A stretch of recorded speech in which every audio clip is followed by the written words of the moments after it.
al estudio, bueno, pues para hablarnos de eso, de lo que lleva en su corazón, la montaña. Ella es Carlota Fernández, Carlotina para nosotros y para nosotras de Hiking Asturias. ¿Qué tal, Carlota? Buenas tardes. Buenas tardes, Arantxa. Otro miércoles más y ya camino final de agosto. Quedan solamente 4 días para terminar agosto. ¿Cómo te ha pasado a ti este mes? ¿Qué percepción tienes tú de agosto? El mes y el verano. Sí, pues ¿no? La verdad que rapidísimo, pero es que bueno, yo creo que cada año es lo típico que se dice toda la vida, ¿no? Toda la vida, a medida que vas oyendo a la gente mayor, que yo ya me estoy haciendo mayor del todo, ya puedo decir que soy mayor del todo, cada vez que te haces más viejo, la vida pasa más rápido y el tiempo pasa más rápido, y yo creo que es verdad. Pero bueno, disfrutado. Sí, disfrutado. Pero con mucha gana ya de septiembre y del otoño, que a mí me encanta, es una época preciosa. En verano, bueno, todo el mundo sabe que yo vivo en Luanco y me encanta, pero se masifica, ¿vale? Entonces, no lo llevo mal, pero es verdad que, bueno, que ya hay ganas de un poco de tranquilidad y sobre todo para volver a la montaña y disfrutar del otoño, porque se lo hablaba ahora mismo fuera del estudio, que yo estos calores tan grandes para ir a la montaña los llevo mejor con un poquito menos temperatura, así que con mucha gana. Yo estoy de acuerdo, que nos llamen viejas o repugnantes, me da igual, pero estoy un poquito harta del bochorno. Pues Sí, ¿no? a ver, de vez en cuando, luego llegará marzo y diremos qué gana de poner vestido, Sí. pero yo tengo ganas de poner chaquetina. ¿Qué quieres que te diga? Mira. Pero ya chaquetina. Chaquetón tampoco, No, con chaquetina me conformo. Con chaquetina nos vale, tienes razón. Pues sí. Carlotina, dices, estaba hablando yo fuera del estudio, Pues bueno, sí. no estabas hablando con Monchi, que sí, no estás hablando con Quique, que también podría ser, estás hablando con un invitado estrella que hoy te has traído al estudio. Pues sí, hoy otra vez que no vengo sola, vengo muy bien acompañada y os cuento por quién. Porque, bueno, pues ya sabéis que este mes el propósito que habíamos puesto era hacer una ruta que incluyese un refugio de montaña. Y aquella gente que cumpla con el propósito, pues entra en el sorteo de un vivac en los Picos de Europa con Nicolás de Asturias Vertical. Y hoy tenemos la gran suerte de tener a Nicolás con nosotros. Buenas tardes, Nicolás. Muy buenas tardes, Carlota, Arantxa, ¿qué tal? Buenas tardes, Nicolás Barrena, que no me lo creo yo esto, porque me han dicho es más difícil sacar a Nicolás de Picos de Europa que yo que sé, que subirte tú a una pirámide, por ejemplo. Bueno, pero es que ayer estabas en Vegadaño todavía, Sí. ¿no? Sí, justamente ayer estaba terminando un pequeño trekking con una familia y sí, ya empiezo a notar el picor un poco de la ciudad. Me cuesta bajar del monte. Te cuesta, ¿no? Es que le llevaba diciendo todo el mes a Arantxa, a ver Sí. si a lo largo del mes puede venir, aunque lo tiene un poco complicado, porque está ahí en picos a tope todo el mes, porque no paraste en todo el mes, Nico. Bueno, sí, no fue un mes bastante movidito. Sí que finalmente con esto de los últimos incendios que hubo estuvimos un poco más parados, pero de cara a esto que ocurrió, pues lo importante ante el trabajo es que toda la gente de los pueblos esté bien y que toda la gente que está trabajando, bomberos y voluntarios que hay por ahí por la zona dando el callo, pues estén a salvo y puedan ocuparse de los incendios. Que eso es al final lo primordial. Oye, tú que conoces muy bien la zona, los incendios que habéis vivido, en este caso por Picos de Europa, ¿han sido de los peores o han sido, no sé cómo calificarlos, si es que se pueden calificar? Bueno, el otro día en Vega Diario se me derrumbaba el alma. Yo ¿Sí? en 37 años de vida que tengo es la primera vez que veo un incendio dentro de los límites del Parque Nacional. Pero realmente lo gordo vino por la parte sur, en la Cantábrica. Todos los pueblos de León, limítrofes con el parque. Ahí sí que lo estaban pasando bastante mal. En Picos y un poco en el entorno de Picos más cercano hubo algún fuego, pero, por ejemplo, dentro el que dejó cerrada la ruta del Cares, sí que no afectó directamente a viviendas, a pueblos, pero como os decía, los del sur de los Picos de la zona de Valdeón, León, Tierras de la Reina, Barniedo, que es donde se originó el más gordo, ahí lo estuvieron pasando muy mal. Estos incendios y este fuego puede cambiar mucho, tú que conoces muy bien ese paisaje, ¿verdad? Y ese entorno, por la percepción que tenemos del mismo, ¿no? Sí que es verdad que hay sentimientos encontrados, porque sí que es verdad que los Picos de Europa es un lugar que está muy humanizado desde hace miles de años, y antiguamente la cultura del fuego era la orden del día, cosa que, bueno, pues por incompetencias o por incompatibilidades con el Parque Nacional se han restringido este tipo de quemas, y a largo plazo yo creo que también toca, ¿no?, un poco al paisaje. Yo creo que los pastores y los habitantes de los pueblos desde hace cientos de años han sabido manejar estas tierras para poder pastorearlas. Y los incendios que no están controlados de los últimos años, pues sí que es un incendio muy diferente a lo que había antes, ¿no? Son sentimientos encontrados con este tema. Ahora mismo parece que, por lo menos por la zona de Picos, dices que está bastante controlado, ¿no? Se han sofocado, en parte. Sí que por la zona sur se han activado algunos focos. Tengo algunos compañeros que están por la zona de Valdeón que nos han avisado de que se han reactivado fuegos. Y hace 3 días en Vega de Ario pudimos ver cómo se encendía un foco por la noche por el viento sur. ¡Ostras! En las faldas del Jultayu, que lo conocerás. Sí. Vimos cómo se activaba uno. Que son cosas muy tristes. Ya. No me extraña. Y más para quienes amáis la montaña como hacéis, ¿no? Tenemos aquí a Carlotina que lo cuenta todos los miércoles. Sí. Y tú, Nico, que decías hace un instante, es que me pica ya la piel por estar lejos de la montaña. ¿Qué tiene o qué supone la montaña y picos de Europa para ti? Pues puedo decir que estoy muy vinculado a los picos por parte de mis padres. Mi madre es guía en el Parque Nacional y mi padre sí que estuvo también muy vinculado al mundo del pastoreo, por algunos estudios antropológicos que hizo. Él es profesor y ella es guía, entonces sí que lo he mamado desde pequeño. Lo llevas en la sangre desde pequeño. ¿Con cuántos años empezaste? Bueno, no sabría decirte, pero podría decirte que con 6 años me llevaba mi padre amarrado con una cuerda de estas de cáñamo subiendo a Bulnes, temiendo por esos pasos de cabra, ¿no? Sí, que podría ir dando de pequeño. Qué recuerdos. ¿Y la primera montaña que subiste? Montaña como tal, bueno, podría decir que uno de los primeros picos, o sea, más emblemáticos así que subí fue el Pico Urriellu, con 8 años. ¿8 años? Sí, en compañía de varios... Pero arriba. Arriba, a la cima. Madre mía, con 8 años, qué maravilla. Estoy en shock. Fue una simultánea de cumbres que realizamos junto al grupo de montaña Peñasanta de Cangas de Onís, bastante conocido. Y en aquel año, creo que fue en verano del 96, subimos las 4 caras del Urriellu, varios equipos. No subí las 4 caras, yo subí por la sur. Y que dicen que es la más fácil, ¿no? Que es la más facilita, la más accesible. Bueno, para 8 años, para madre 8 mía. años, fácil no. Recuerdo que me decían que no callé la boca desde que salí ¿Ah, sí? de Pandévano hasta que volví a Pandévano. Pero ilusionado, me imagino, sí, ¿no? Sí, claro, completamente adrenalínico. Claro, te tendría que salir el corazón, se me saldría a mí, así que imagínate. ¿Y cuántas veces ya llevas subiendo al Urriellu? No tantas. Subiría 4 o 5 veces, pero siempre por la cara sur. Tengo pendientes todas las otras caras, porque la escalada es una afición que tengo desde pequeño. Eres muy joven, Nico. Te queda mucha vida por delante.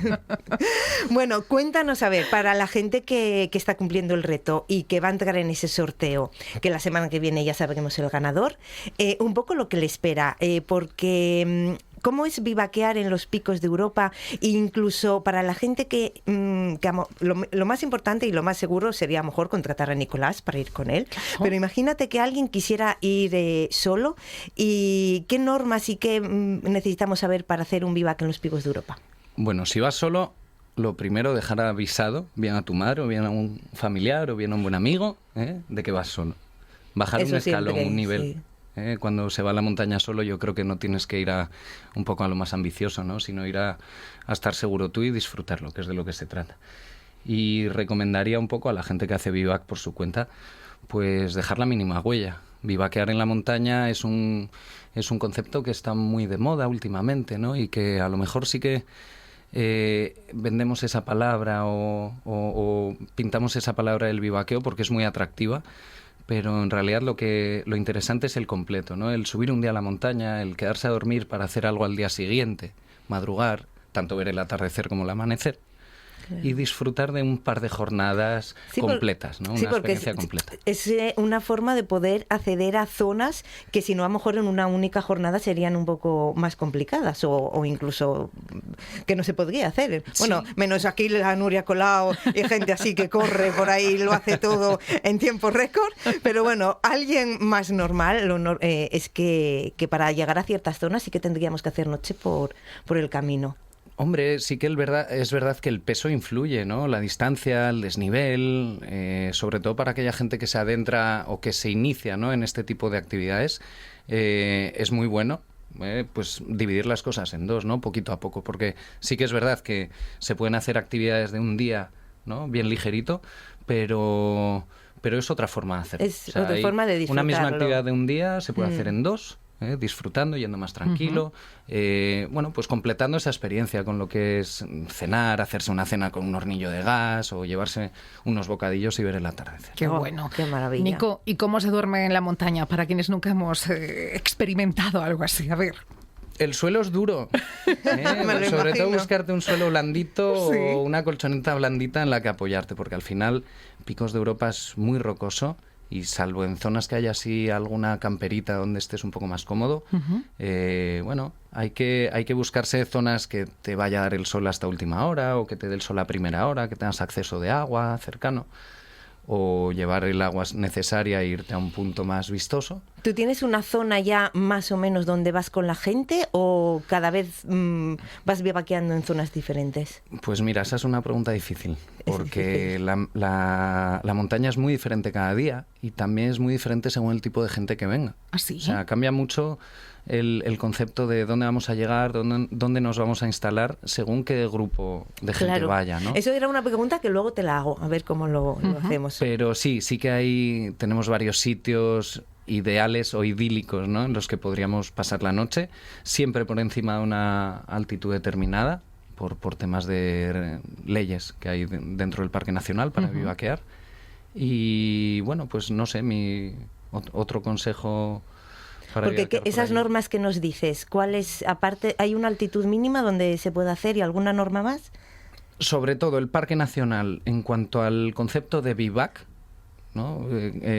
Trata como concepto de vivac el pernoctar, bien con una lona, bien al raso o bien con una tienda, pero con unas reglas en concreto. Tú no puedes tener una tienda montada las 24 horas del día y tú irte a hacer una actividad, es decir, dejar la tienda puesta como es el concepto de acampada libre, ¿no? No es un camping, evidentemente. No es un camping. El Parque Nacional, en un plan de regulación de uso y gestión que aún no está aprobado, nos especifica unas altitudes mínimas de 1.600 metros para vivaquear y sobre todo que si te tienes que poner una tienda de campaña lo hagas una hora antes del atardecer y al menos la quites una hora máximo después del amanecer. Bueno. Hay que dejar poquita huella. Bueno, no son normas que no se puedan cumplir, son normas se muy pueden cumplir. Totalmente. sencillas. Y Nico, ¿cómo se ven las estrellas ahí arriba, a más de 1.600 metros? Tumbado. Es una gozada. La contaminación es muy pequeña. Además, la altitud ayuda mucho a ver mucha más cantidad de estrellas. Y bueno, es una frase así muy vulgar, pero se te va la olla. Tú estás tumbado ahí, cada segundito que miras, ves más estrellas, ves más estrellas. Sí, si nos pasa aquí, imagínate ahí arriba. Además, tienes una actividad que es vivac fotográfico también, ¿no? Sí, eso fue un plan, una idea que tuvo un amigo que es fotógrafo, se llama Santiago de la Vega, es un colega de Cangas, de allí de la zona, y él siempre estuvo muy vinculado también a la montaña y a la fotografía. Y en una conversación, en varias, porque yo soy muy pesado con esto y lo dejo pasar, dejo pasar un poco las cosas, y él me ha tenido que insistir porque era algo muy bonito, ¿no? La idea de subir con un grupo de gente a hacer fotografías del atardecer, de la Vía Láctea o del amanecer, y aprender un poquito, ¿no?, esos puntos que se tienen que seguir a la hora de querer hacer alguna fotografía, pues aprovechar al máximo, ¿no?, los recursos La de una cámara, exposición. incluso de un teléfono. Sí, claro. Yo recuerdo que estos primeros vivac que hacíamos, íbamos con teléfonos, con cámaras, y la gente que quería aprender, pues siempre teníamos ahí varias paradas a lo largo del día enfocadas un poco en lo que era la fotografía en la montaña. Qué divertido también. La pregunta que te quería hacer. Además, o sea, era una cosa que quería preguntar siempre a un guía de montaña, y ahora que te tengo aquí, de la que venía en coche, me acordé.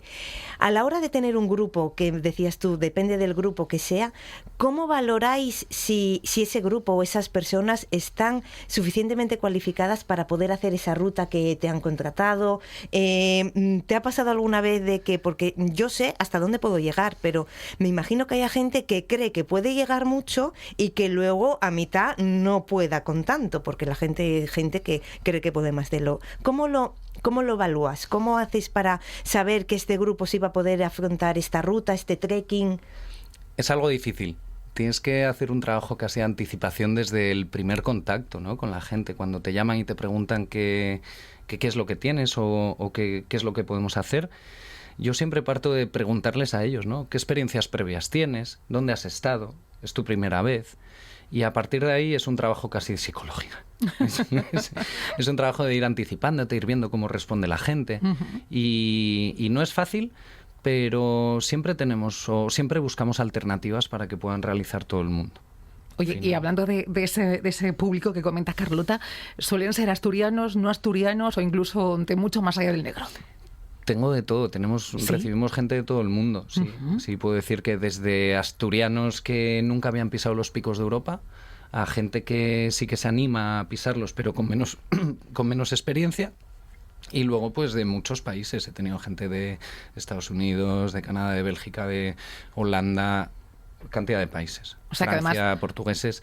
Además tienes que ser bilingüe, entiendo, ¿no? Este año es de holandeses y ingleses y extranjeros. Creo recordar que, no sé si lo conoces, a Quique de Diver River. Sí, por supuesto. Que cuando hablamos con él, que él no pudo venir, lo hablamos por teléfono, nos dijo que holandeses era algo exagerado lo que había últimamente de holandeses. Sí, ¿no? Pero tenemos conexión de vuelos baratos o con mucha afluencia, ¿sí, no? Sí, yo recuerdo que, no sé si fue el año pasado, hubo una asociación de empresas de agencias de viajes de Holanda que estuvo haciendo un viaje de prospección por aquí, por la zona. Sí. Y yo creo que también tiene que ver con algún tipo de puente aéreo o algo así, ¿eh? Seguro. Sí. Es que ahora que lo nombraste me acordé que también, que lo había nombrado él. Y este verano, cuéntanos, ¿cuántos bivacs llevas y cuántas rutas y trekkings y todo eso? Porque... Fue un verano, de momento está siendo un verano bastante heterogéneo.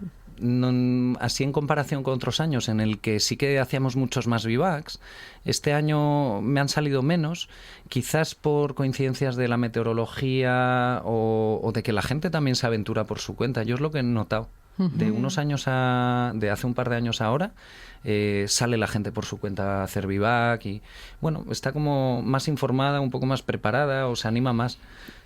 Ahora que dices eso, ¿tú notaste, porque es una cosa que se suele hablar mucho, que desde la pandemia se lanzó más la gente a la montaña, al senderismo? Sí, mucho. ¿Lo notas? Sí, ¿no? Mucho. Claro, Mucho. Es que imagínate, Nico, estar encerrados en la ciudad. Cuando nos soltaron, fuimos para el monte todos y todas. Se abrió una puerta muy grande. A ver, en el fondo, yo creo que es bueno porque, no porque hayamos pasado una pandemia, por supuesto, sino porque hubo gente que lo probó y se quedó enganchado. Claro. Y al final engancharte a la naturaleza y al senderismo, siempre respetando la naturaleza, y como dice él, que el paso nuestro no se note nunca, pero bienvenido sea. Así que... Totalmente. Y voy a preguntarle yo a Nico, que esto es una pregunta que yo formulo siempre y, oye, siempre me llevo sorpresas en las respuestas. Vazco Maire Gómez Gene. Lanzo pregunta. Venga. Nico, esas serie de clientes, ¿no?, que llegan a ti, que a veces son grupos, otras veces me imagino que sea más reducido. ¿Alguna vez te ha llevado sorpresa de alguien en playerinos, sandalias, vaqueros, en fin, poco equipado? Sí. Es que nunca me decís que no, nunca. Sí, a pesar de que siempre tratamos de informar un poco del material recomendado, ¿cómo se dice? Se sobreestima, no. Sí, se infravalora, perdón. Exactamente, se infravalora, no me sí. salían las palabras. Se infravalora un poco lo que es la montaña aquí. Cómo es tan accesible desde diferentes puntos de las 3 comunidades autónomas del parque. Y como cada vez hay un efecto llamada, la gente se olvida un poco de eso, ¿no? Parece que es algo muy... Sí, que puedes llegar allí de cualquier forma. Claro. El típico chanclas del Cares, los tacones en los lagos, las cuñas en el canal del Tesio. Yo vi una vez subiendo a Bulnes en cuñas. Bueno, pues increíble. etc. Chaqueta de vestir y zapatos de vestir con nieve en los lagos. Madre mía. Bolsito cruzado y vestidito de playa. Sí, eso me pasó camino a Cabaña Verónica, me pasó. A ver, yo siempre lo digo, con esto hay que tener un poco de flexibilidad porque una de las premisas, ¿no?, de donde sale un parque nacional es hacerlo accesible a todo el mundo. Y lo están haciendo muy bien. Sí que es verdad que hay puntos donde se accede muy fácilmente y donde inevitablemente llega la gente con menos preparación. Al final, en un viaje de 7 días que tú te vas a descubrir el norte o Asturias o Cantabria o León, ¿no? Si estamos hablando de picos de Europa, estas 3 comunidades o toda la cordillera cantábrica, ¿no? Desde Galicia hasta el País Vasco, no te vas a traer todo el equipo. Al final, si vas a hacer un poco lo básico, sí que luego te encuentras a gente que se anima. Pues igual tenemos que poner un puesto de alquiler, ¿no? De equipo de montaña, porque para estas circunstancias, ¿no? Te forras. Sí, yo creo que sí. Nunca se sabe, Me han llamado alguna vez Sí, buscando material de alquiler. Claro. Sí, al final se confunde un poco lo que es las actividades de montaña. Me preguntan, oye, ¿tienes equipo de alquiler? ¿Tienes crampones? Y yo, no. ¿Y las hay? Por ejemplo, por Arenas, por Cangas. Yo no sé si sé que en Cangas antes alquilaban material, en Arenas no sé si alquilan material, pero depende un poco de las tiendas, porque al final una tienda, el material hay que andar detrás de él, hay que cuidarlo, hay que conservarlo, y una tienda está dedicada a venderlo. Exacto. Sí. Nico, y hablando ahora ya de lo poco que nos queda de agosto, empezamos, como decía antes, una época que a mí me encanta, que es septiembre y el otoño. Cuéntanos, no sé, esas actividades que tú crees que son perfectas para hacer en época de otoño. Bueno, otoño siempre es una época muy buena porque de cara al turismo todavía hace buen tiempo, todavía aguantan los días y sí que está todo mucho menos masificado. El cambio del color del verano al otoño es espectacular y es una forma también de alargar un poquito la temporada en esta zona, de traer economía a la zona, porque aquí no solo vivimos de junio a agosto, o de junio a septiembre, ¿no? Al final comemos todo el año. Todo el año. Y yo siempre insisto, hay posibilidades de enero a enero. Sí. O sea, es más, trabajo todo el año.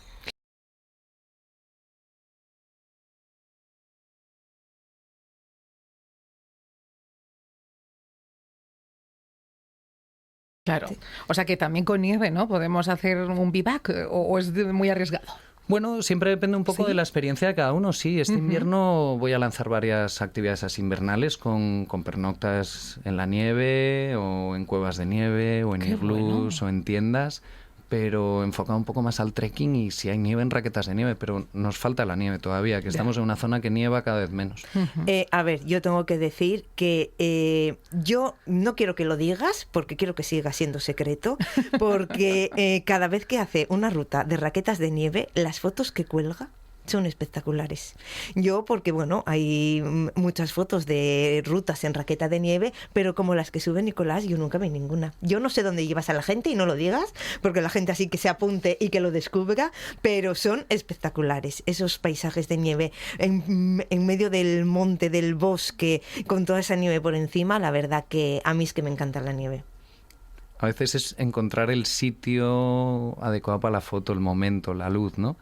Ya sea en un lado o en el otro de los picos, en un lado o en el otro de la cordillera, siempre hay 1000 sitios para hacer bonitas actividades.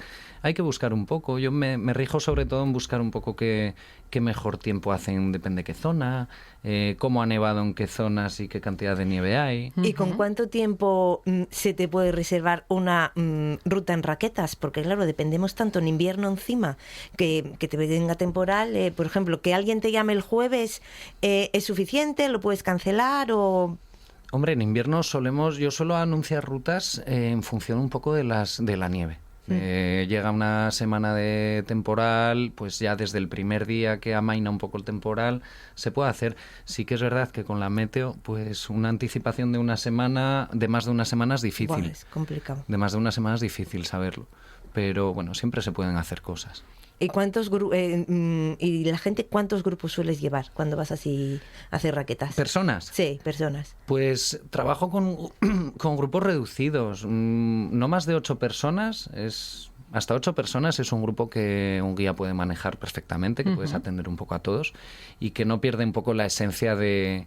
¿no? Esa cosa individual de estamos aquí, esto es solo para nosotros. Totalmente de acuerdo, momento, yo creo, ¿no? Que 8 es un número perfecto. Yo por mí un poco menos también, pero yo creo que sí, que 8 es un número... Luego depende de las circunstancias. Claro. He llegado a hacer alguna ruta con alguno más, pero por circunstancias que se une una familia más numerosa y un par de parejas, pero no me gusta llevar demasiada gente. Sí. Hablamos de gente, hablamos de personas, pero es que los animales también son muy bienvenidos, ¿no? En tus actividades. Siempre. De hecho, hoy ibas a traerte a un amiguito de 4 patas y peludo y al final no ha venido, pero tienes que regresar con él. No me lo vas a perdonar. No, lo tengo aquí clavado.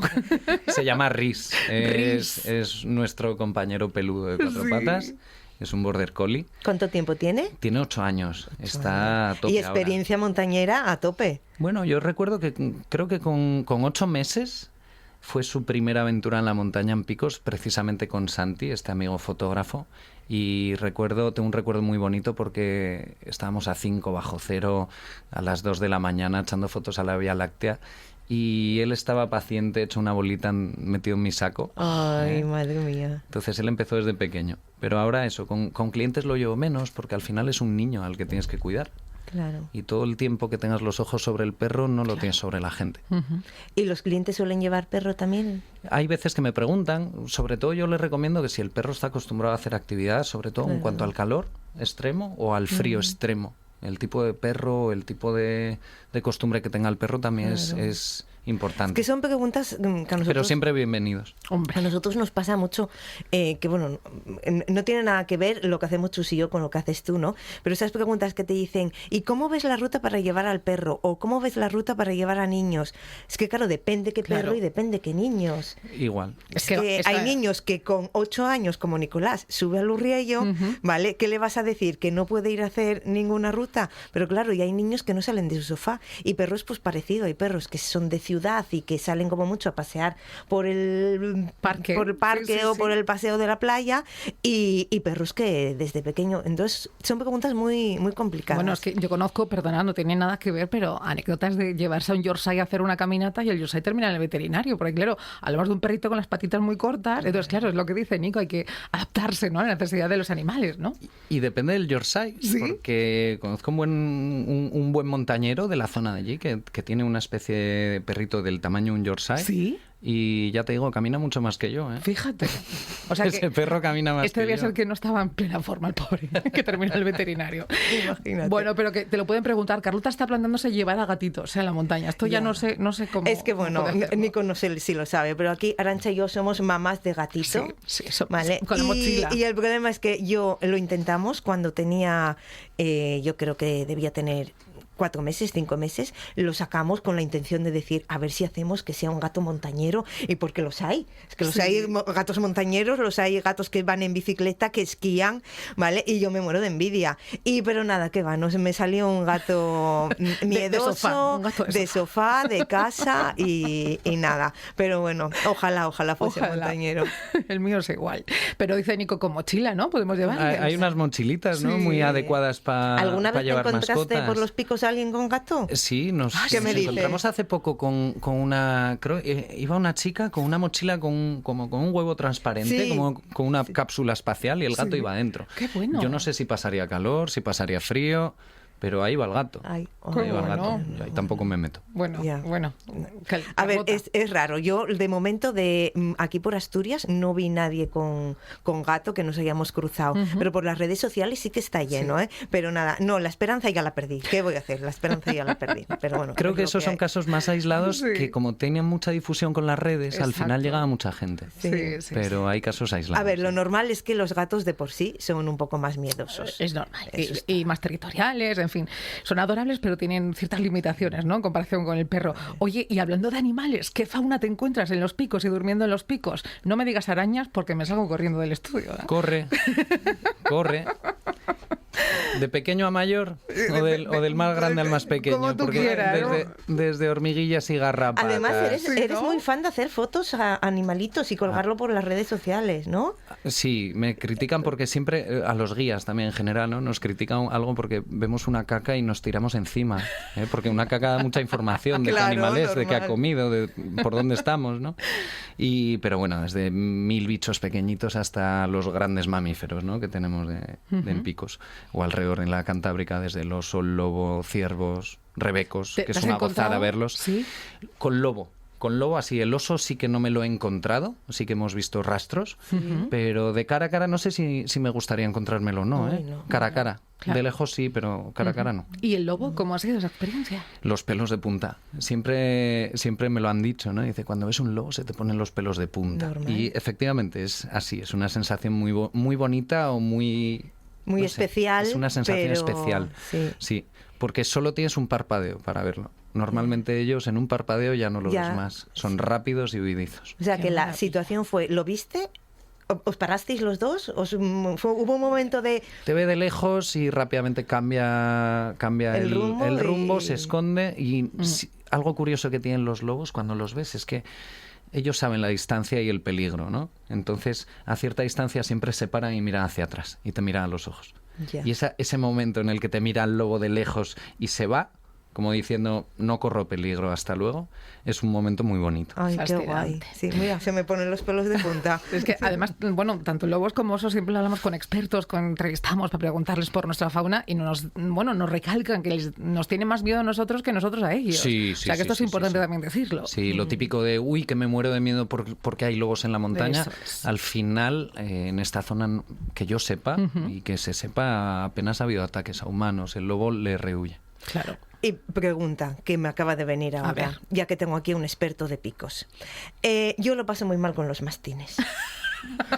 Tema mastines. De lobos a mastines. A ver. Ya que salió. A ver, que sé que no hacen nada, ¿vale? Pero yo tengo algo en mi interior que yo veo los mastines venir enfrente ladrando y yo lo paso fatal. ¿Qué hago? Así de claro, Nico, ¿qué hago? Pues si te encuentras Mira, un mastín- ¿sabes lo que suelo hacer? Me pongo detrás de Chus. Y Chus me dice, vale. claro, que me muerdan a mí, ¿no? Eso te voy a decir que coman a tu marido y luego ya, oye, pues si se quedan con fame, pues ya. Mira, te puede valer con el mastín, con el oso y con el lobo. A modo consejo, anecdótico, un venga. consejo que nos reíamos hablando ayer, que siempre se da, que es siempre correr más que alguien del grupo. O sea, no ser qué el más bien, lento del grupo, qué ¿no? bien. Si te encuentras un bicho que te vaya a atacar, no ser el más lento del grupo. Pero bueno, ya en serio, de cara a un encuentro con un mastín, anticiparte un poco, ¿no? En cuanto ves un rebaño ya sabes que hay perros, Ya. que suelen tener perros. Si el perro te va a ver, se va a alarmar y va a ladrar, se va a acercar. Y si tú le transmites la seguridad que le puede transmitir su dueño, Ya. ¿no? Y le dices con una voz grave, haciéndote pasar así por un paisano, dices, venga con el rebaño, venga, y le pegas un par de voces. A distancia suelen reaccionar bien. Si tú te vas a meter al rebaño y Claro. él se te acerca demasiado, quizás es mejor darte la vuelta. Ya. Es que igual el problema también, esto me imagino que también lo hayas oído tú, Nico, este postureo de redes sociales que a veces ves fotos haciéndote selfies con vaquitas, con ovejitas, y claro, son animales salvajes, ¿no? Que las circunstancias y bueno, pues son muy, muy peculiares, ¿no? El selfie con la vaquita. No. Sí, Está a la orden del día, sobre todo Totalmente. en las zonas así accesibles. Yo lo veo mucho porque trabajo mucho en la zona de los lagos de Covadonga. Claro. Gente que a lo mejor no ha visto una vaca en su vida o no ha tenido la oportunidad de acercarse a una vaca en su vida, que tiene el concepto de que las vacas No o los hacen toros nada. embisten Sí. y ven aquí que son súper friendly, ¿no? Se acercan, las vacas normalmente allí no se les molesta demasiado y algunas se dejan tocar, pero como no hablan, ellas Claro. expresan las cosas con la cabeza. Como tienen cuernos, al final pueden hacer daño. Yo no he visto ataques graves en la zona aquella, pero sí que he visto eso, cornadas o cabezazos, porque la vaca no quiere que le subas a un niño al lomo, o no Exacto. quiere que la Madre toques mía. de cerca o no quiere que te eches un selfie. Ellas avisan. Claro. Pero también tengo que decir que hay muchas muy, muy buenas, que por suerte son muy, muy buenas y que no pasan tantas cosas como podrían pasar. A ver, yo soy de las de me encanta ver bichitos animalitos por el monte, pero siempre intento molestar lo mínimo, ¿vale? Y lo que tú dices, y si hay un rebaño, aunque sea de vacas, que sé que en principio son las más inofensivas del mundo, los rodeamos. Porque además, si están ahí a sus anchas, paciendo o rumiando, ¿eh? ¿Por qué voy a tener que pasar yo a molestarlas? A lo mejor se asusta, se levanta, marcha, yo, bueno, pues si tengo la opción, rodeo un poco y ya está, y evito, las veo de lejos y suficiente. Y fíjate que antes hablamos con ternera asturiana y nos hablaban, bueno, hemos tenido la suerte de conversar muchas veces con ellos, de también cuando vemos a una vaquita con su ternero, ¿no? Que es que está a la defensiva, como es obvio, porque es una madre cuidando de su cría. Y claro, muchas veces... Y como haya vivido ya la experiencia de que le hayan quitado ya a un bebé anterior, pues imagínate. Entonces puede haber problemas. A nosotros nos pasó una vez por las uviñas que yo creo que le acababan de quitar al bebé y no hacía más que mugir y mugir y mugir, y llegó un momento que nos empezó a perseguir. Y es verdad que dijimos, nada, no nos gustaba, ¿vale? Hicimos un rodeo a la montaña, nos fuimos por otro camino y la dejamos porque es que notamos que estaba un poco enfadada, ¿vale? Me imagino que hubiese sido por eso. Seguro. Y lo que dices de los mastines, retomando esto, es que claro, nosotros nos pasó alguna vez de ver el rebaño, ¿vale? Y decir, vale, lo que tú dices, veo los mastines, rodeo todo lo posible, pero cuando la ruta va por en medio, y yo, pero si es que no me queda otro remedio, es que la ruta va por ahí, pues nada, dimos la vuelta. Dimos la vuelta y volveremos otro día. Es que... También me ha pasado, también me he tenido que dar la vuelta una vez, 2 veces. Una vez iba con mi padre haciendo el Camino de Santiago a caballo. Anda. Y estábamos por la zona de Maraña. Y nos rodearon, nos salieron al camino, pues creo que eran 5 o 6 mastines.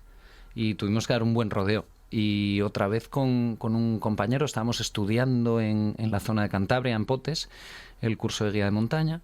Y íbamos a reconocer una ruta por pequeños grupos y otro guía y yo nos tuvimos que dar la vuelta porque era eso, ¿no? Era que no había alternativa, había muchos perros y ya estábamos metidos en el rebaño y nos estaban rodeando. Entonces decidimos que ese día íbamos a darnos la vuelta. Bien, a veces pensar con es la lo mejor. cabecita. Oye, se nos acaba el tiempo, Pues llevamos aquí toda la tarde casi, charlando con Nico. Si seguimos aquí nos dan las 10.